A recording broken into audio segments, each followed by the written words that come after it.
लग्नानंतर 5 वर्षांनी दोघांचा घटस्फोट झाला. कोर्टाने त्यांची 4 वर्षाची मुलगी प्रिया हिचा ताबा कायद्यानुसार आईकडे म्हणजेच मिनलकडे सोपवला. मुलीच्या विरहाने अंकित आतून पूर्णपणे तुटून गेला.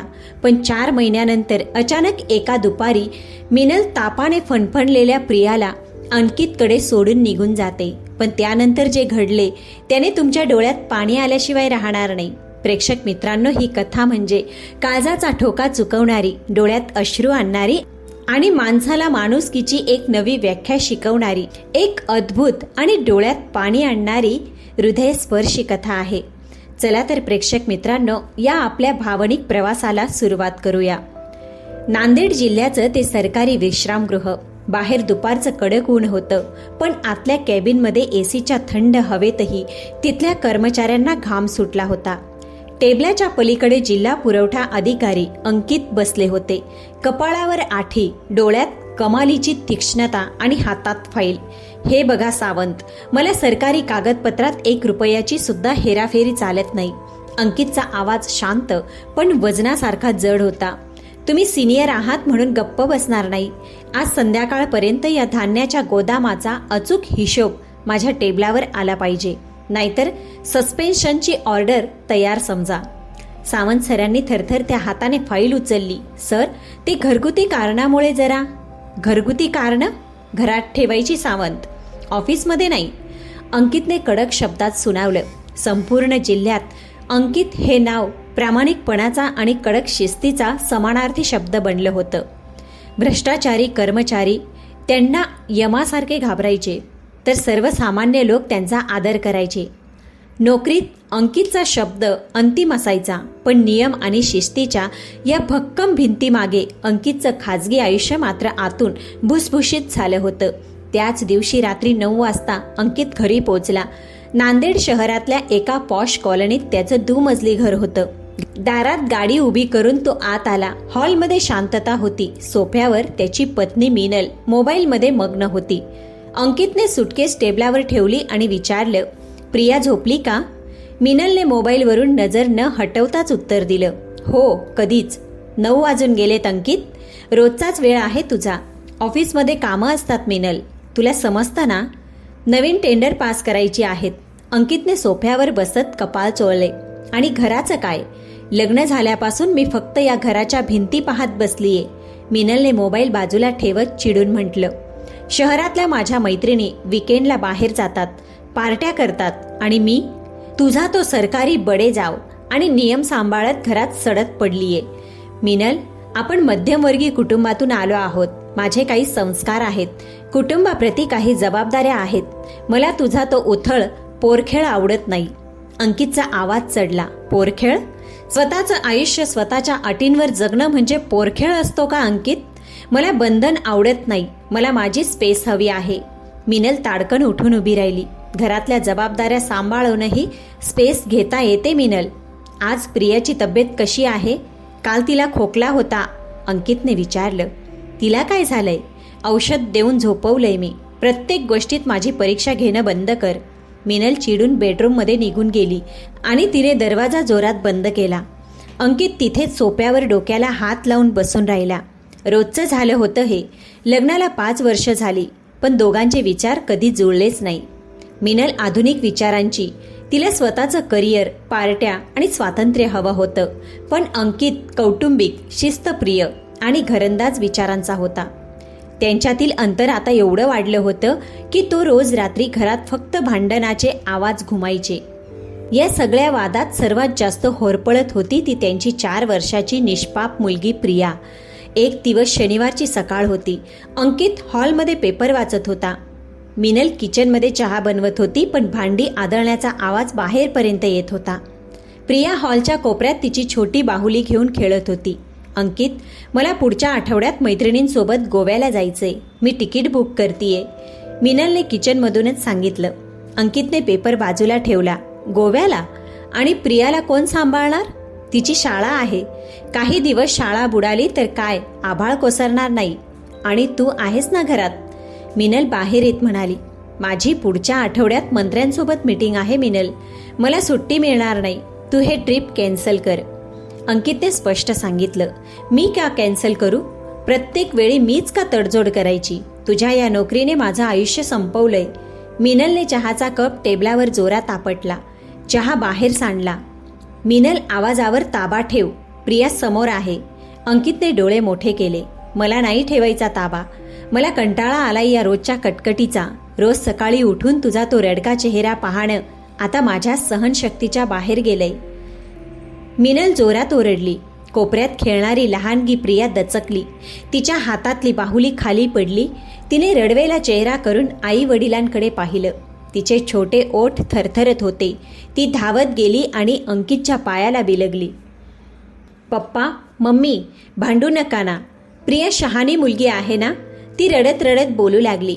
अंकितने लगेच प्रियाला कडेवर घेतलं. तिचे अश्रू पुसले. नाही सोन्या, मम्मी पप्पा नाही भांडत. आपण गेम खेळत होतो. तू जा बरं आतल्या खोलीत चॉकलेट खा. प्रियाने हुंदके देत आईकडे पाहिलं, पण मिनलने तोंड फिरवून घेतलं. प्रिया रडतच आतल्या खोलीत निघून गेली. त्या दिवशी अंकितला आतून खूप वाईट वाटलं. त्याच्या कडक शिस्तीच्या मागे एक हळवा बाप लपला होता.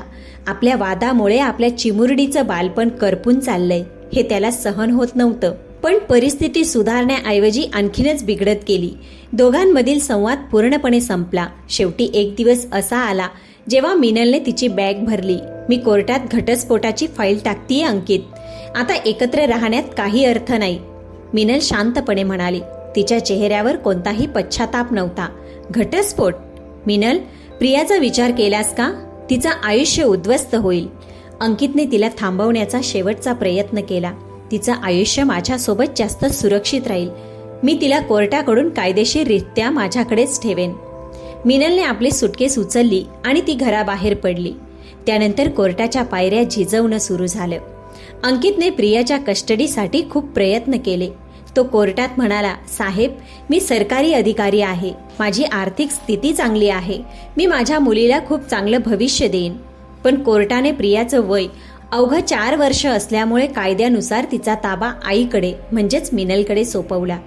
न्यायाधीशांनी जेव्हा अंतिम निकाल दिला तेव्हा अंकितच्या पायाखालची जमीनच सरकली. कोर्टाच्या आवारात मिनल प्रियाचा हात धरून पुढे चालली होती. प्रियाने मागे वळून पाहिलं. तिचे छोटे हात अंकितकडे झेपावत होते. पप्पा, पप्पा, मला तुमच्यासोबत यायचंय. पप्पा. अंकित तिथेच गोठून उभा होता. त्याच्या डोळ्यातून अश्रूंच्या धारा वाहत होत्या. ज्या अधिकाऱ्याच्या एका सईने लोकांची बदली व्हायची, तो आज आपल्या पोटच्या मुलीला स्वतःकडे ठेवू शकला नव्हता. घरी परत आल्यावर अंकितला ते मोठं घर खायला उठायचं. हॉलमध्ये प्रियाच्या लहान पावलांचे ठसे, तिची अस्ताव्यस्त पडलेली खेळणी, भिंतीवर तिने पेन्सिलने काढलेली वेडीवाकडी चित्र, सगळं काही तसंच होतं. पण ती हसणारी चिमुरडी तिथे नव्हती. घरात फक्त एक भयानक शांतता पसरली. अंकितने स्वतःला पूर्णपणे कामात बुडवून घेतलं. तो सकाळी 7 वाजताच ऑफिसला जायचा आणि रात्री 11 ते 12 वाजता घरी यायचा. त्याला भीती वाटायची की जर तो घरी रिकामा बसला तर प्रियाची आठवण त्याला जगू देणार नाही.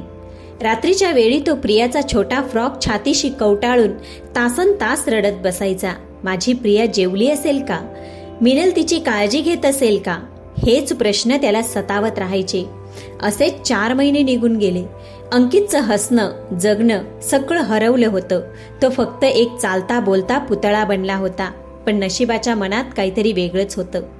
एका शांत रविवारी अंकितच्या आयुष्याला असं वळण मिळणार होतं ज्याची त्याने स्वप्नातही कल्पना केली नव्हती. रविवारचा दिवस होता. दुपारचे साधारण 2 वाजून गेले होते. बाहेर ऊन इतकं कडक होतं की रस्त्यावर शुकशुकाट पसरला होता. अंकित नेहमीप्रमाणे हॉलमधल्या मुख्य टेबलावर ऑफिसच्या काही जुन्या फाईल्स आणि टेंडरची कागदपत्रे पसरवून बसला होता. पण त्याचं लक्ष कागदांवर नव्हतं. त्याचं लक्ष वारंवार सोफ्याच्या बाजूला असलेल्या त्या रिकाम्या कोपऱ्याकडे जात होतं, जिथे 4 महिन्यांपूर्वी त्याची प्रिया खेळायची. घरात एवढी शांतता होती की भिंतीवरच्या घड्याळाच्या काट्यांचा टिकटिकाट असा आवाजही स्पष्ट ऐकू येत होता. घरात एवढी शांतता होती की भिंतीवरच्या घड्याळाच्या काट्यांचा टिकटिक असा आवाजही स्पष्ट ऐकू येत होता. अंकितने सुस्कारा सोडला आणि चहाचा रिकामा कप बाजूला सारला. तेवढ्यात अचानक घराच्या मुख्य दरवाजाची बेल वाजली. अंकित दचकला. या दुपारी कोण आलं असेल? शेजारी असलेली शेजारी असतील का? ऑफिसचा कोणी शिपाई असेल का? असा विचार करत तो उठला. तो दरवाजाजवळ पोचणार तेवढ्यात पुन्हा बेल वाजली. यावेळी तो आवाज जरा जास्त वेळ दाबून धरला होता. अंकितने कडी उघडली आणि दरवाजा बाहेरच्या बाजूला ढकलला. समोरचं दृश्य पाहून त्याचे पाय जमिनीला खेळले. त्याचा श्वास काही क्षणांसाठी रोखला गेला. समोर मिनल उभी होती, पण 4 महिन्यांपूर्वी कोर्टात दिसलेली ती ताठ मानेची अहंकारी मिनल आज पूर्णपणे कोमेजून गेली होती. तिचे केस अस्ताव्यस्त होते, डोळे रडून रडून सुजले होते. पण सर्वात जास्त धक्कादायक गोष्ट तिच्या कडेवर होती. मिनलच्या कडेवर प्रिया होती. ती चिमुरडी पूर्णपणे शांत. तिचे डोळे मिटलेले होते आणि तिचे छोटे हातपाय अगदी निर्जीव झाल्यासारखे ढिले पडले होते. मिनल, प्रियाला काय झालंय हे? अंकितचा आवाज भीतीने थरथरला. मिनलने काहीही उत्तर दिले नाही. तिच्या डोळ्यातून अश्रू वाहू लागले. तिने दोन्ही हातांनी प्रियाला अंकितच्या दिशेने पुढे केले. अंकितने तातडीने आपल्या मुलीला आपल्या हातांवर घेतलं. प्रियाचे शरीर एखाद्या गरम कोळशासारखे तापाने फणफणत होते. अंकित, आता हिला तूच सांभाळ, मला नाही जमणार हे सगळं. मिनल अत्यंत कापत्या आणि कोरड्या आवाजात म्हणाली. काय बोलतीयस तू? काय झालंय माझ्या पोरीला? मिनल, थांब. अंकित ओरडला, पण मिनलने मागे वळूनही पाहिले नाही. ती धावतच पायऱ्या उतरली आणि खाली उभ्या असलेल्या एका पांढऱ्या गाडीत बसून निघून गेली. अंकित प्रियाला छातीशी लावून दारातच उभा राहिला. प्रियाच्या तोंडातून एक लहानसा हुंदका बाहेर पडला. पप्पा, पप्पा. हो सोन्या, पप्पा आहेत ना इथे? काय झालंय माझ्या बाळाला? अंकितने तिच्या कपाळाला हात लावला. ताप प्रचंड होता. आता विचार करत बसण्याची वेळ नव्हती. अंकितने प्रियाला गाडीच्या मागच्या सीटवर झोपवले. स्वतः ड्रायव्हिंग सीटवर बसला आणि गाडी नांदेड शहरातल्या सर्वात मोठ्या लाईफलाईन प्रायव्हेट हॉस्पिटलच्या दिशेने पळवली. रस्त्यात ट्रॅफिक होतं, पण अंकित सातत्याने हॉर्न वाजवत गाडी काढत होता. तो मागच्या सीटवर वारंवार पाहत होता. प्रिया, डोळे उघड बाळा, पप्पांकडे बघ. पण प्रिया फक्त कणत होती. हॉस्पिटलमध्ये पोचताच अंकितने प्रियाला कडेवर घेतलं आणि तो थेट इमर्जन्सी वॉर्डमध्ये धावला. डॉक्टर, बघा, माझ्या मुलीला प्रचंड ताप आला आहे, तो ओरडला. तिथल्या ड्युटी डॉक्टरांनी लगेच प्रियाला एका बेडवर झोपवले आणि तपासणी सुरू केली. नर्सने तिच्या हाताला सलाईन लावण्यासाठी सुई टोचली. तेव्हा प्रिया वेदनेने किरकिरली, पण तिच्यात डोळे उघडण्याचीही ताकद नव्हती. तुम्ही बाहेर थांबा सर, आम्हाला चेक करू द्या. डॉक्टरांनी अंकितला बाहेर जाण्यास सांगितले. अंकित वॉर्ड बाहेरच्या कॉरिडॉरमध्ये फेऱ्या घालत होता. ज्या अधिकाऱ्याच्या एका आदेशावर अख्खा जिल्हा हलत होता, तो आज एका सामान्य बापासारखा देवाकडे हात जोडून प्रार्थना करत होता. साधारण अर्ध्या तासानंतर डॉक्टर बाहेर आले. त्यांनी टेथोस्कोप गळ्यात टाकला. चेहऱ्यावर गांभीर्य होते. डॉक्टर, काय झालंय माझ्या मुलीला? अंकितने त्यांचा हात पकडला. घाबरू नका, पण मुलीला गंभीर निमोनिया झाला आहे. वेळेवर औषधं न मिळाल्यामुळे संसर्ग फुफ्फुसांपर्यंत पोहोचलाय. ताप त्यामुळेच उतरत नाहीये. आम्हाला 2 ते 3 दिवस तिला इथं ऑब्झर्वेशन खाली ठेवावं लागेल, डॉक्टरांनी सांगितलं. ठीक आहे डॉक्टर, काहीही करा, पण माझी मुलगी बरी झाली पाहिजे, अंकितने डोळे पुसत म्हटलं. संध्याकाळ झाली होती.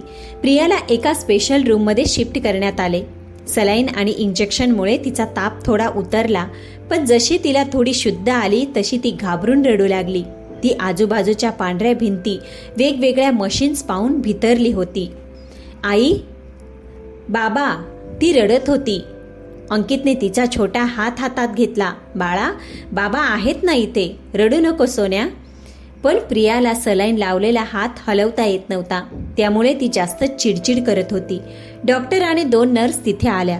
त्यांनी प्रियाला पकडण्याचा प्रयत्न केला, जेणेकरून दुसरी औषधं देता येतील, पण प्रिया कोणालाच जवळ येऊ देत नव्हती. ती हातपाय झाडत होती. नाही, मला घरी जायचे. बाबा, त्यांना सांगा ना, ती ओरडत होती. तेवढ्यात तिथल्या एका सिनियर सिस्टरने बाहेर डोकावून पाहिले आणि दुसऱ्या नर्सला सांगितले, ही अशी शांत होणार नाही, जरा समीक्षा मॅडमला बोलवा. त्या शिफ्ट संपवून निघतच होत्या.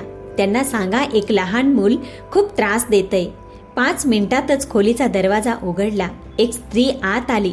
तिने नर्सचा पांढरा ॲप्रन घातला होता. तिचे केस व्यवस्थित बांधलेले होते आणि चेहऱ्यावर एक गजब शांत कौटुंबिक भाव होता. ती सरळ प्रियाच्या बेडजवळ गेली. तिने अंकितकडे किंवा डॉक्टरांकडे पाहिलेही नाही. ती बेडच्या कडेला बसली आणि तिने अत्यंत मायेने प्रियाच्या तापाने गरम झालेल्या कपाळावर आणि केसांवर हात फिरवला. अरे रे, आमची एवढी सुंदर बाहुली का रडतीये? कोणी त्रास दिला तिला? तिचा आवाज एवढा गोड आणि आपुलकीचा होता की प्रियाचा रडण्याचा वेग एकदम कमी झाला. प्रियाने तिचे रडवेले डोळे मोठे करून त्या नर्सकडे पाहिलं. बघू, तुझा हात दाखवतोय का? बघू, तुझा हात दुखतोय का? आपण या दुष्ट सुईला मारूया हा. समीक्षाने अगदी घरातल्या आईसारखं बोलत प्रियाचा हात आपल्या हातात घेतला. तिने आपल्या खिशातून एक छोटा खेळण्यातील मिकी माऊस काढला आणि प्रियाच्या समोर ठेवला. प्रियाचं लक्ष तिकडे गेलं आणि त्या संधीचा फायदा घेऊन समीक्षाने दुसऱ्या हाताने प्रियाच्या कपाळावरची पट्टी बदलली आणि तिला चमच्याने औषधही पाजलं. खोलीतले डॉक्टर आणि नर्स अवाक होऊन पाहत राहिले. जी मुलगी कोणाला स्पर्शही करू देत नव्हती ती आता त्या नवीन नर्सच्या कुशीत शांत झोपली होती. पण या सगळ्यात सर्वात मोठा धक्का अंकितला बसला होता. तो खोलीच्या कोपऱ्यात उभा राहून त्या नर्सचा चेहरा निरखून पाहत होता. जुन्या आठवणींचे कप्पे त्याच्या डोक्यात वेगाने उघडत होते. हा चेहरा, हे बोलणं, ही स्त्री. तो स्वतःशीच पुटपुटला, समीक्षा. अंकितच्या डोळ्यासमोर 3 वर्षापूर्वीची एक घटना लख्ख उभी राहिली. त्यावेळी अंकित नवीनच प्रमोट होऊन पुरवठा विभागात मोठा अधिकारी बनला होता. त्याच्यात एक वेगळा शासकीय अहंकार आणि नियमांची कडक शिस्त ठासून भरली होती. एका दुपारी तो सरकारी शाळांच्या रेशन आणि माध्यान्ह भोजनाची तपासणी करण्यासाठी एका दुर्गम भागातल्या शाळेत गेला होता. अंकित अचानक शाळेच्या स्टाफ रूममध्ये शिरला. तिथे एक शिक्षिका खुर्चीवर दोन्ही हात टेबलावर ठेवून त्यावर डोके ठेवून शांत बसली होती. वर्गात मुले आरडाओरड करत होती. अंकितचा पारा चढला. ड्युटीच्या वेळी सरकारी शिक्षिका झोपतात म्हणूनच देशाच्या शिक्षणाचा बट्ट्याबोळ झालाय. त्याने टेबलावर हात जोरात आपटला होता. ती शिक्षिका दचकून उठली. तिचे डोळे लाल होते. चेहऱ्यावर प्रचंड थकवा होता. ती दुसरी कुणी नसून समीक्षा होती. सर, सॉरी, माझी तब्येत जरा. समीक्षा अडखळत म्हणाली होती, मला कोणतीही सबब ऐकायची नाही. वर्गात मुले ओरडताय आणि तुम्ही इथे आराम करताय. तुमच्यावर निलंबनाची कारवाई होईल. अंकितने कडक शब्दात सुनावले. समीक्षाने त्याचे हात जोडले होते. सर, प्लीज असं करू नका. माझ्या घरात खूप मोठी अडचण आहे. माझी नोकरी गेली तर माझं कुटुंब रस्त्यावर येईल. सर, एकदा माझं ऐकून घ्या.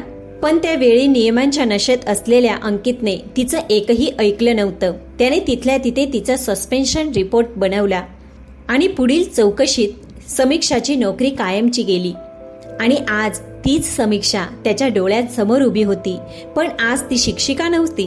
ती एका प्रायव्हेट हॉस्पिटलमध्ये नर्स म्हणून काम करत होती. आणि सर्वात मोठी गोष्ट म्हणजे ज्या बापाने तिचं आयुष्य उद्ध्वस्त केलं होतं त्याच बापाच्या लेकीला ती आज आपल्या पोटच्या मुलासारखं मायेने सावरत होती. अंकितला तिथल्या तिथे स्वतःची प्रचंड लाज वाटू लागली. त्याचा तो मोठा अधिकारी असण्याचा सगळा ताठा एका क्षणात विरघळून गेला. प्रिया आता औषधांमुळे शांत झोपली. समीक्षाने तिच्या अंगावर चादर पांघरली आणि ती खोलीबाहेर जाण्यासाठी वळली. ती दरवाजा उघडून कॉरिडॉरमध्ये आली.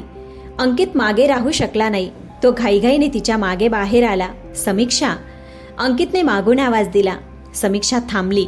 तिने मागे वळून पाहिले. तिने अंकितला ओळखले होते की नाही हे तिच्या चेहऱ्यावरून समजत नव्हते. तिच्या डोळ्यात एक शांत व्यावसायिक भाव होता. अंकित तिच्या समोर गेला आणि त्याने लोकांसमोर कधीही न झुकवलेली मान आज एका साध्या नर्स समोर झुकवली. त्याने दोन्ही हात जोडले. त्याचे डोळे भरून आले. समीक्षा, मला माफ करा. 3 वर्षापूर्वी मी खूप मोठी चूक केली. मी तुमचं ऐकायला हवं होतं. अंकितचा आवाज रुद्ध झाला होता. हॉस्पिटलच्या त्या लांब आणि शांत कॉरिडॉरमध्ये अंकित हात जोडून उभा होता. जिल्ह्याचा एक मोठा कडक अधिकारी आज एका सामान्य नर्स समोर अत्यंत लाचार आणि लहान झाला होता. त्याच्या डोळ्यातून पश्चातापाचे अश्रू वाहत होते. समीक्षाने काही क्षण शांतपणे अंकितच्या जोडलेल्या हातांकडे पाहिलं. तिच्या चेहऱ्यावर कोणताही राग, आक्रस्ताळेपणा किंवा सुडाची भावना नव्हती. तिने एक दीर्घ सुस्कारा सोडला आणि अत्यंत शांत, संयमी आवाजात म्हटलं, हात खाली करा साहेब. आता त्या जुन्या गोष्टींना आठवून काय फायदा? जे व्हायचं होतं ते होऊन गेलं. नाही समीक्षा, मी स्वतःला कधीच माफ करू शकत नाही. अंकितचे ओठ थरथरत होते. माझ्या एका सहीने तुमची नोकरी गेली. मी विचारही केला नाही की तुमच्या कुटुंबावर काय बेतलं असेल. आज जेव्हा मी तुम्हाला या नर्सच्या कपड्यांमध्ये पाहतोय तेव्हा माझा अपराधबोध मला आतून पोखरतोय. समीक्षाने खोलीच्या काचेच्या खिडकीतून आत पाहिले, जिथे प्रिया सलाईन लावून शांत झोपली होती. ती हळूच म्हणाली, तुमच्या मुलीचा ताप आता उतरलाय. तिला वेळेवर औषधं देणं गरजेचं होतं. तुम्ही काळजी घ्या. असं म्हणून ती जाण्यासाठी वळली. समीक्षा प्लीज. अंकितने तिला थांबवले. मला जाणून घ्यायचंय त्या दिवसानंतर तुमच्यासोबत काय घडलं. तुमच्या घरात अशी कोणती अडचण होती जी मी ऐकून घ्यायला नकार दिला होता. प्लीज मला सांगा. ती थांबली. कॉरिडॉरच्या खिडकीबाहेर आता अंधार पडू लागला होता. तिने खिडकीच्या ग्रिलवर हात ठेवला आणि बाहेर पाहू लागली. तिच्या डोळ्यात एक जुनी खोल थकवा आणि वेदना स्पष्ट दिसत होती. काही क्षण तिथे फक्त शांतता होती. मग तिने अत्यंत हळू आवाजात बोलायला सुरुवात केली, जणू काही तिच्या भूतकाळाची पानं उलटत होती. साहेब, माझं आयुष्य नेहमीच असं नव्हतं. समीक्षा म्हणाली, काही वर्षापूर्वी नांदेड जवळच्या एका लहान गावात आमचा संसार होता. माझे पती एका प्रायव्हेट कंपनीत साधे सुपरवायझर होते. पगार कमी होता, पण घर आनंदी होतं. आम्हाला 2 मुलं झाली. मोठा मुलगा आयुष, लहान मुलगी परी. घरात माझी वृद्ध सासू असायची. सगळं काही अगदी छान सुरळीत चाललं होतं. ती क्षणभर थांबली. तिने डोळे मिटले, जणू तो प्रसंग तिच्या डोळ्यासमोरून जात होता. पण एका रात्री एका रस्ते अपघातानं माझं सगळं जगच उद्ध्वस्त केलं. माझ्या पतीचा त्या अपघातात जागीच मृत्यू झाला. त्यावेळी माझा आयुष फक्त 6 वर्षाचा होता आणि परी 3 वर्षाची. अंकित स्तब्ध होऊन ऐकत होता. त्याच्या छातीत धडधडू लागलं. पती गेल्यानंतर संपूर्ण घर माझ्या खांद्यावर आलं. म्हातारी सासू, 2 लहान मुलं आणि घरात कमावणारं दुसरं कोणीच नाही. मी कशी तरी हिंमत गोळा केली आणि D.Ed पूर्ण असल्यामुळे मला त्या सरकारी शाळेत शिक्षिकेची नोकरी मिळाली. ती नोकरी म्हणजे माझ्या कुटुंबासाठी जगण्याचा एकमेव आशेचा किरण होता. पण साहेब, 2 लहान मुलं आणि आजारी सासूला सांभाळून रोज सकाळी वेळेवर शाळेत पोहोचणं सोपं नव्हतं. अनेक रात्री अशा जायच्या जेव्हा मी सासूबाईंच्या आजारपणामुळे किंवा मुलांच्या त्रासामुळे 1 तासभरही झोपू शकत नव्हते. तिने अंकितकडे पाहिलं. तिच्या डोळ्यात आता अश्रू होते. साहेब, ज्या दिवशी तुम्ही शाळेत तपासणीसाठी आलात त्याच्या आदल्या अख्ख्या रात्री माझा लहान मुलगा आयुष तापाने फणफणत होता. त्याला एवढा ताप होता की मला वाटलं तो वाचतो की नाही. मी रात्रभर त्याच्या उशाशी बसून पाण्याच्या पट्ट्या ठेवत होते. सकाळी त्याचा ताप थोडा उतरला. मी त्याला सासूबाईंकडे सोडलं आणि शाळेत आले. मी सुट्टी घेऊ शकत नव्हते, कारण एक सुट्टी घेतली तरी पगार कापला जायचा आणि माझ्याकडे सासूबाईंच्या औषधासाठी पैसे उरले नसते. त्या दिवशी दुपारी समीक्षाचा आवाज अधिकच जड झाला होता. वर्गात मुलांना अभ्यास देऊन मी फक्त 5 मिनिटांसाठी स्टाफ रूममध्ये आले. रात्रीची जागी असल्यामुळे डोक्यावर प्रचंड ताण होता. मी फक्त टेबलावर डोकं ठेवलं आणि माझा डोळा लागला. नेमक्या त्याच वेळी तुम्ही तिथे आलात. तुम्ही माझं काही ऐकून घेतलं नाही साहेब. मी खूप गयावया केली, पण तुम्ही थेट सस्पेन्शनचा रिपोर्ट बनवलात. अंकितने आपले डोके दोन्ही हातात धरले. त्याला स्वतःचाच प्रचंड तिरस्कार येऊ लागला होता. मला माफ करा, मला खरोखर काही माहीत नव्हतं. तो नराधमासारखा पुटपुटला.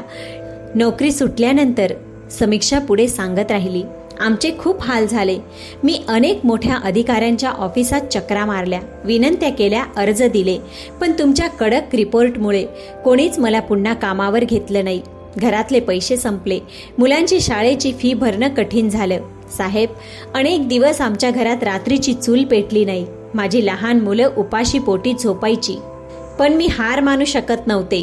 मी लोकांच्या घरी जाऊन लहान मुलांना शिकवण्या घेतल्या.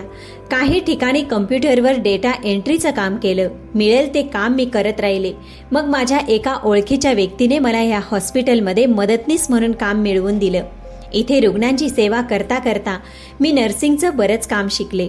डॉक्टरांना माझं काम आवडलं आणि त्यांनी मला नर्सिंगच्या जबाबदाऱ्या दिल्या.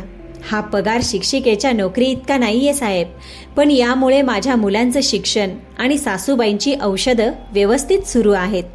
माझ्या कुटुंबाला तुटण्यापासून या नोकरीने वाचवलं. समीक्षाने तिची कहाणी संपवली.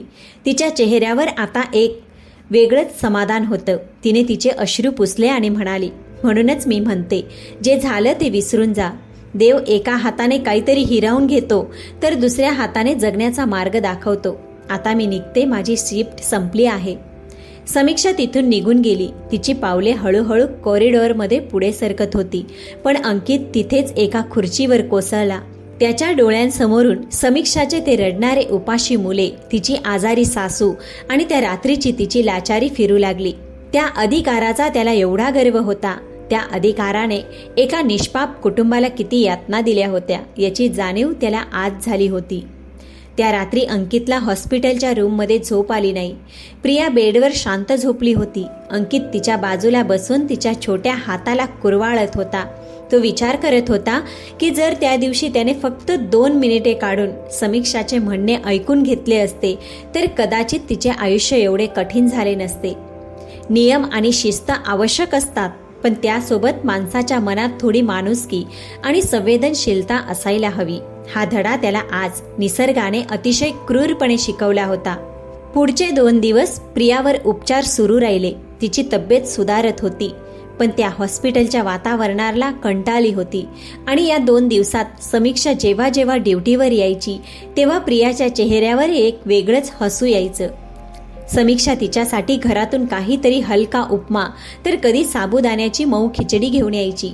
ती प्रियाला भरवताना तिला छान छान राजा राणीच्या गोष्टी सांगायची. समीक्षा मावशी, मला ना तुमच्या घरी यायचंय, इथे खूप सुया टोचतात. प्रिया समीक्षाच्या गळ्यात हात टाकून म्हणाली. समीक्षा हसली. हो नक्कीच येऊया हं. आधी तू बरी तर हो. हे सगळं दृश्य अंकित दुरून पाहत असायचा. त्याला जाणवत होतं की प्रियामध्ये आणि समीक्षाच्या नात्यात एक वेगळीच वीण विणली गेली आहे. पण सोबतच त्याला एका नव्या चिंतेने ग्रासलं होतं. डॉक्टरांनी सांगितलं होतं की डिस्चार्ज मिळाल्यानंतरही प्रियाला पुढचे काही आठवडे पूर्ण विश्रांती आणि वेळेवर औषधांची गरज आहे. अंकित तर दिवसभर ऑफिसमध्ये असायचा. मिनल तिला सोडून निघून गेली होती. आता घरी प्रियाला वेळेवर औषधं कोण देणार, तिची काळजी कोण घेणार, हा मोठा प्रश्न त्याच्या समोर उभा ठाकला होता. 3ऱ्या दिवशी संध्याकाळी डॉक्टरांनी प्रियाची तपासणी केली आणि अंकितला सांगितले, साहेब, मुलीचं इन्फेक्शन रेट आता खूप कमी झालाय. उद्या सकाळी आपण हिला डिस्चार्ज देऊ शकतो. पण एक गोष्ट लक्षात ठेवा, तिला अजून किमान 2 आठवडे पूर्ण विश्रांतीची गरज आहे. औषधं वेळेवर दिले पाहिजे आणि खाण्यापिण्याची खूप काळजी घ्यावी लागेल. डॉक्टरांचे बोलणे ऐकून अंकितच्या चेहऱ्यावर एकाच वेळी आनंद आणि काळजी या दोन्ही भावना उमटल्या. आनंद या गोष्टीचा होता की त्याची मुलगी बरी झाली होती, पण काळजी ही होती की घरात तिला सांभाळणारं कोणीच नव्हतं. डॉक्टर गेल्यानंतर अंकित प्रियाच्या बेड शेजारी असलेल्या खुर्चीवर डोक्याला हात लावून बसला. सकाळी ऑफिसला जायचंय, फाईल्स, मीटिंग्स या सगळ्या धावपळीत मी प्रियाला वेळेवर औषधं कशी देणार? एखादी केअरटेकर ठेवावी का? पण अनोळखी बाईवर प्रिया विश्वास ठेवेल का? त्याचे विचार चक्रात अडकले होते. तेवढ्यात हातात सलाईनची नवीन बाटली घेऊन समीक्षा खोलीत आली. तिने अंकितचा पडलेला चेहरा पाहिला. ती शांतपणे प्रियाच्या बेडजवळ गेली. सलाईन बदलले आणि तिने प्रियाच्या कपाळावर मायेने हात ठेवला. काय झालं साहेब? डॉक्टर तर म्हणाले की उद्या सुट्टी मिळणार आहे. मग तुम्ही एवढे काळजीत का दिसताय? समीक्षाने सहज विचारलं. अंकितने एक दीर्घ सुस्कारा सोडला आणि म्हणाला, समीक्षा, डिस्चार्ज तर मिळतोय, पण खरी अडचण पुढे आहे. माझी पत्नी मला सोडून गेलीये. घरात प्रियाला सांभाळणारं कोणी नाही. मी दिवसभर ऑफिसमध्ये असतो. हिला वेळेवर औषधं देणं, तिची पथ्य पाण्याची काळजी घेणं मला कसं जमेल? याच विचाराने माझं डोकं सुन्न झालंय. समीक्षा काही क्षण शांत राहिली. तिने बेडवर शांत झोपलेल्या प्रियाकडे पाहिलं. गेल्या 3 दिवसात या चिमुरडेने तिच्या मातृत्वाला पुन्हा जागं केलं होतं. समीक्षाने अंकितकडे पाहिलं. तिच्या चेहऱ्यावर कोणताही संकोच नव्हता. साहेब, जर तुमची हरकत नसेल तर पुढचे काही दिवस प्रिया माझ्या घरी राहू शकते का? समीक्षा अत्यंत साधेपणाने म्हणाली. अंकित चकित होऊन उठून उभा राहिला. तुमच्या घरी? पण समीक्षा, तुमच्यावर आधीच तुमच्या 2 मुलांची आणि सासूची जबाबदारी आहे. त्यात तुम्ही हॉस्पिटलची नोकरी करता. मी तुम्हाला आणखी त्रास कसा देऊ? यात त्रासाचा काही संबंध नाही साहेब. समीक्षा हसून म्हणाली. मी ड्युटीवर असताना माझ्या सासूबाई घर आणि मुलांना खूप छान सांभाळतात. माझी मुलंही प्रियासोबत खेळतील. तिला एकटं वाटणार नाही आणि मी घरी आले की तिची औषधं आणि काळजी मी स्वतः घेईन. हॉस्पिटलच्या या पांढऱ्या भिंतींमध्ये राहून ती कंटाळली आहे. घरात राहिली तर लवकर बरी होईल. मुलं कधी ओझं नसतात साहेब. समीक्षाचे हे शब्द ऐकून अंकितचे डोळे पुन्हा भरून आले. ज्या स्त्रीचं हस्त खेळतं आयुष्य त्याने एका क्षणात उद्ध्वस्त केलं होतं, तीच स्त्री आज त्याच्या अडचणीच्या वेळी देवासारखी धावून आली होती. समीक्षा, मी तुमचे हे उपकार आयुष्यभर विसरणार नाही. अंकितचा आवाज थरथरला. उपकार कसले साहेब, मी हे प्रियासाठी करतीये. तिने प्रियाच्या गालावर हळूच टिचकी मारली. दुसऱ्या दिवशी सकाळी सर्व कागदोपत्री प्रक्रिया पूर्ण झाली. अंकितने प्रियाला कडेवर घेतले. समीक्षा तिच्या सिव्हिल ड्रेसमध्ये तयार होती. हॉस्पिटलच्या गेट बाहेर येताच प्रियाने अंकितचा हात सोडला आणि ती सरळ समीक्षाचा हात पकडून तिच्या बाजूला उभी राहिली. पप्पा, मी समीक्षा मावशीच्या घरी चालले. तिथे मला नवीन मित्र मिळणार आहेत, प्रिया आनंदाने म्हणाली. तिचे ते हसणे पाहून अंकितच्या छातीवरचा मोठा भार हलका झाला. अंकितने कार सुरू केली आणि समीक्षाने सांगितलेल्या पत्त्यावर तो गाडी चालवू लागला. नांदेड शहराच्या एका कोपऱ्यात मध्यमवर्गीय वस्तीत समीक्षाचे छोटेसे घर होते. घराच्या बाहेर एक लहानसं अंगण होतं, जिथे तुळशीचं वृंदावन आणि दारावर झेंडूच्या फुलांचे सुकलेले तोरण होते. घर खूप साधं होतं, पण तिथे एक वेगळीच शांतता आणि पवित्रता जाणवत होती. गाडीचा आवाज ऐकून घरातून एक वृद्ध महिला बाहेर आली. त्या समीक्षाच्या सासूबाई होत्या. त्यांच्या पाठीमागून 2 लहान मुलं धावत बाहेर आली. 6 वर्षाचा आयुष आणि 3 वर्षाची परी. आई, हे अंकित साहेब आहेत आणि ही त्यांची मुलगी प्रिया. काही दिवस आपल्याकडेच राहणार आहे, समीक्षाने सासूबाईंना सांगितले. सासूबाईंनी प्रियाकडे पाहिलं आणि त्यांच्या चेहऱ्यावर एक मायेचे हसू आले. त्यांनी प्रियाला जवळ घेतले. आत या, किती गोड मुलगी आहे. आयुष आणि परीने लगेच प्रियाचा हात पकडला आणि तिला त्यांच्या खेळण्यांच्या खोलीत घेऊन गेले. काहीच मिनिटात घरात मुलांच्या हसण्याचा आणि ओरडण्याचा आवाज घुमू लागला. अंकित हॉलमधल्या एका साध्या लाकडी खुर्चीवर बसला होता. त्याने घराचा कोपरा निहाळला. भिंतीवर समीक्षाच्या दिवंगत पतीचा फोटो होता, ज्याला सुकलेला हार घातला होता. घरात सोफे नव्हते, मोठा टीव्ही नव्हता, डामडोल नव्हता, पण एक अशी उष्णता होती जी बऱ्याच काळापासून अंकितच्या स्वतःच्या अलिशान घरातून गायब झाली होती. साहेब, चहा घ्या. समीक्षाने पितळेच्या कपामध्ये चहा पुढे केला. थँक्यू समीक्षा. अंकितने चहाचा घोट घेतला. तो उठला आणि म्हणाला, मी आता ऑफिसला निघतो. प्रियाच्या औषधांची फाईल आणि तिचे कपडे मी इथे ठेवलेत. मी रोज संध्याकाळी हिला भेटायला येत जाईन. नक्की साहेब, काळजी करू नका. ती आता आमची जबाबदारी आहे, सासूबाईंनी आतूनच आवाज दिला. त्यानंतर अंकितच्या रोजच्या आयुष्याचा एक नवीन नियम बनला. सकाळी ऑफिसला जाणे, दिवसभर काम करणे आणि संध्याकाळी 6 वाजता ऑफिस सुटताच थेट गाडी समीक्षाच्या घराकडे वळवणे. पहिली 2-3 दिवस अंकितला खूप संकोच वाटत होता. तो रोज येताना मुलांसाठी फळं, बिस्किट्स किंवा काहीतरी खाऊ घेऊन यायचा. साहेब, तुम्ही रोज रोज हे सामान आणू नका. आम्ही काही परके नाही आहोत. एका संध्याकाळी समीक्षाने त्याला हटकले. अहो, असू द्या समीक्षा, मुलं खातील ना, अंकित म्हणाला. संध्याकाळच्या वेळी समीक्षाच्या घरचे वातावरण एकदम बदलून जायचे. अंगणात आयुष, परी आणि प्रिया लपाछपी खेळायच्या. प्रियाचा तो आजारपणातला कोमेजलेला चेहरा आता पूर्णपणे गुलाबासारखा खुलला होता. ती सतत हसत असायची. अंकित अंगणातल्या बाकावर बसून मुलांचा खेळ पाहायचा. समीक्षा किचनमध्ये रात्रीच्या जेवणाची तयारी करायची. सासूबाई कट्ट्यावर बसून देवाचे अभंग म्हणायच्या. कधी कधी अंकित स्वतः स्वयंपाकघरात जाऊन समीक्षाला मदत करायचा. मी कांदे चिरून देऊ का समीक्षा, अंकितने एकदा विचारले. अहो साहेब, तुम्ही एवढे मोठे अधिकारी, तुम्ही हे काम करणार, समीक्षा हसून म्हणाली. इथे कोणी अधिकारी नाहीये समीक्षा, एक साधा माणूस आहे, अंकितने सुरी हातात घेत म्हटलं. कांदे चिरता चिरता दोघांमध्ये गप्पा रंगल्या. आता त्यांच्या गप्पा फक्त प्रियाच्या तब्येतीपुरत्या मर्यादित नव्हत्या. ते आयुष्याबद्दल, सुखदुःखांबद्दल बोलू लागले होते. अंकितने तिला त्याच्या आणि मिनलच्या विस्कटलेल्या संसाराची गोष्ट सांगितली. समीक्षानेही पतीच्या जाण्यानंतर आलेल्या संकटांना कसं तोंड दिलं हे मोकळेपणाने शेअर केलं. नकळत दोघांनाही एकमेकांचे विचार, एकमेकांचे स्वभाव खूप जवळून समजू लागले. अंकितला समीक्षाच्या कष्टाळू आणि स्वाभिमानी स्वभावाचा नितांत आदर वाटू लागला. तर समीक्षालाही जाणवले होते की अंकित वरून जितका कडक आहे, आतून तितकाच तो हळवा आणि काळजी घेणारा माणूस आहे. असाच 1.5 महिना निघून गेला. प्रिया आता पूर्णपणे बरी झाली होती. एक दिवस डॉक्टरांनी फायनल चेकअप करून सांगितले की आता काळजीचे काहीच कारण नाही. त्याच रात्री घरी परतताना अंकितच्या मनात एक वेगळीच अस्वस्थता निर्माण झाली. प्रिया बरी झाली होती, म्हणजेच आता तिला स्वतःच्या घरी घेऊन जाण्याची वेळ आली होती. पण अंकितला जाणवलं की आता त्याला त्या मोठ्या आलिशान आणि शांत घरात एकटं परत जाण्याची भीती वाटत होती. त्याला समीक्षाच्या घराची, तिथल्या माणसांची आणि समीक्षाची सवय झाली होती. त्या रात्री गाडी चालवताना अंकितला एका गोष्टीची पक्की जाणीव झाली.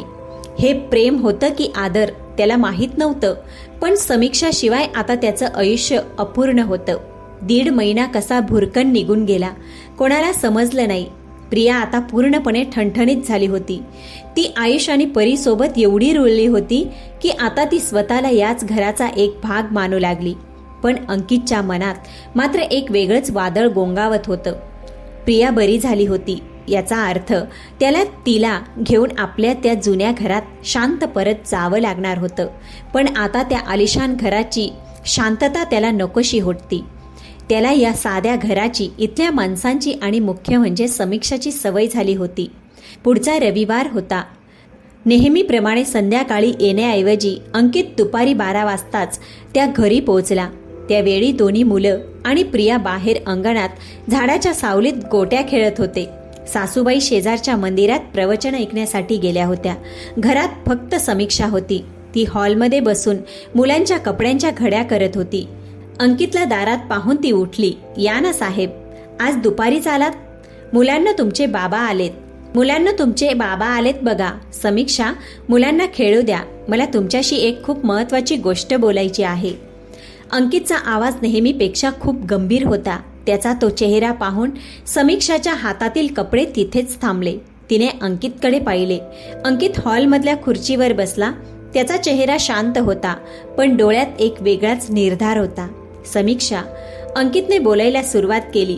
मी खूप नशीबवान आहे की प्रियाला तुमच्यासारखी मावशी आणि या घरासारखं प्रेम मिळालं.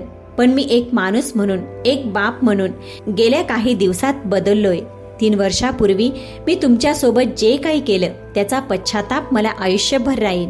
पण आज मी जे बोलणार आहे त्याचा त्या घटनेशी किंवा उपकाराशी काहीच संबंध नाही. ती शांतपणे ऐकत होती. गेल्या 1.5-2 महिन्यात मी तुम्हाला खूप जवळून पाहिले. तुमच्या कष्टाला, तुमच्या स्वाभिमानाला आणि तुमच्या या सुंदर स्वभावाला मी रोज अनुभवलंय. समीक्षा, माझ्या आयुष्यातली पोकळी आणि प्रियाला लागलेली आईची ओढ फक्त तुम्हीच पूर्ण करू शकता. जर तुमची संमती असेल तर मला तुमच्यासोबत माझं पुढचं आयुष्य जगायचं आहे. मला तुमच्याशी लग्न करायचं आहे. अंकितने आपल्या मनातील भावना प्रामाणिकपणे समोर मांडल्या. हे ऐकून ती काही क्षणासाठी सुन्न झाली. तिचे हात थरथरू लागले. तिने विचारही केला नव्हता की जिल्ह्याचा एवढा मोठा अधिकारी एका विधवेला आणि 2 मुलांच्या आईला आपल्या आयुष्यात एवढं मोठं स्थान देईन. तिने नजर खाली झुकवली. तिच्या डोळ्यातून अश्रू घळाघळा वाहू लागले. साहेब, तुम्ही हे काय बोलतायत? ती रडत रडत म्हणाली, मी एक विधवा आहे. मला 2 लहान मुलं आहेत आणि माझ्यासोबत माझी वृद्ध सासू आहे. समाज काय म्हणेल? आणि तुम्ही एवढे मोठे अधिकारी? अंकित उठला आणि समीक्षाचा जवळ गेला. त्याने अत्यंत आदराने सांगितलं, समीक्षा, मी या सगळ्या गोष्टी जाणून बुजून हा निर्णय घेतला आहे. मला फक्त तुम्ही नाही तर तुमची 2 मुलं आणि सासूबाई सुद्धा हव्या आहेत. मी वचन देतो, मी आयुष आणि परीला कधीही प्रियापेक्षा वेगळं मानणार नाही. ते तिघेही माझीच मुलं असतील. समीक्षा काही बोलू शकली नाही. तिच्या मनात भावनांचा पूर आला होता. त्या रात्री जेव्हा सासूबाई मंदिरातून परत आल्या तेव्हा समीक्षाने अत्यंत भीत अंकितने मांडलेला प्रस्ताव त्यांना सांगितला. सासूबाईंनी काही वेळ डोळे मिटून घेतले. घरात शांतता पसरली होती. समीक्षाला वाटलं की सासूबाईंना राग आला असेल, पण जेव्हा सासूबाईंनी डोळे उघडले तेव्हा त्यांच्या डोळ्यात अश्रू होते. त्यांनी तिचा हात आपल्या हातात घेतला आणि म्हणाल्या, समीक्षा, माझ्या मुलाच्या जाण्यानंतर तू या घरासाठी, माझ्यासाठी आणि मुलांसाठी स्वतःचं सगळं आयुष्य पणाला लावलंस. तू कधी स्वतःचा विचारच केला नाहीस. अंकित साहेब खूप चांगले माणूस आहेत. त्यांनी गेल्या 1.5 महिन्यात आपल्या कुटुंबाला जसं जपलंय ते मी माझ्या डोळ्यांनी पाहिलंय. माझ्या मुलाच्या आत्म्यालाही तेव्हाच शांतता लाभेल जेव्हा तुझा संसार पुन्हा बसेल. हा निर्णय तुझा आहे बाळा, पण माझा या लग्नाला पूर्ण पाठिंबा आहे. सासूबाईंचे शब्द ऐकून समीक्षाच्या मनावरचा मोठा भार हलका झाला. तिने 2 दिवस विचार केला. तिने पाहिलं की अंकित जेव्हा जेव्हा घरी यायचा तो तिन्ही मुलांना एकत्र कडेवर घ्यायचा. तो कधीच आयुष, परी आणि प्रियामध्ये फरक करत नव्हता. शेवटी 3ऱ्या दिवशी तिने अंकितला फोन केला आणि म्हणाली, जर माझ्या मुलांना आणि माझ्या सासूबाईंना तुमच्या घरात तोच आदर मिळणार असेल तर माझी या लग्नाला संमती आहे. लग्नाचा निर्णय झाला, पण अंकितने कोणताही गाजावाजा किंवा मोठा बडेजाव केला नाही. समाजातल्या दिखाव्यापेक्षा त्यांना नात्यातलं सत्य जास्त महत्त्वाचं वाटत होतं. नांदेड शहरातल्याच एका छोट्याशा ऐतिहासिक मंदिरात मोजक्याच लोकांच्या उपस्थितीत हा विवाह सोहळा पार पडला. ना महागडे कपडे होते, ना डीजेचा आवाज, ना कोणती मोठी रोषणाई, पण तिथे हजर असलेल्या सासूबाईंच्या आणि अंकितच्या आईवडिलांच्या चेहऱ्यावर एक अथांग आणि खराखुरा आनंद होता. सर्वात जास्त आनंदी तर मुलं होती. आयुष, परी आणि प्रिया एकमेकांचे हात धरून मंचावर नाचत होते. त्यांना समजलं होतं की आता त्यांचं कुटुंब पूर्ण झालं आहे. लग्नानंतर समीक्षा आपल्या 2 मुलांसह आणि सासूबाईंसह अंकितच्या मोठ्या घरात राहायला आले. सुरुवातीला ते मोठं घर मुलांना नवीन वाटत होतं, पण काहीच दिवसात मुलांच्या धावपळीने आणि हसण्याने त्या घराच्या भिंती जिवंत झाल्या. प्रियाला तिची आई मिळाली होती, तर आयुष आणि परीला त्यांच्या पाठीवर हात ठेवणारा एक खंबीर बाप मिळाला होता.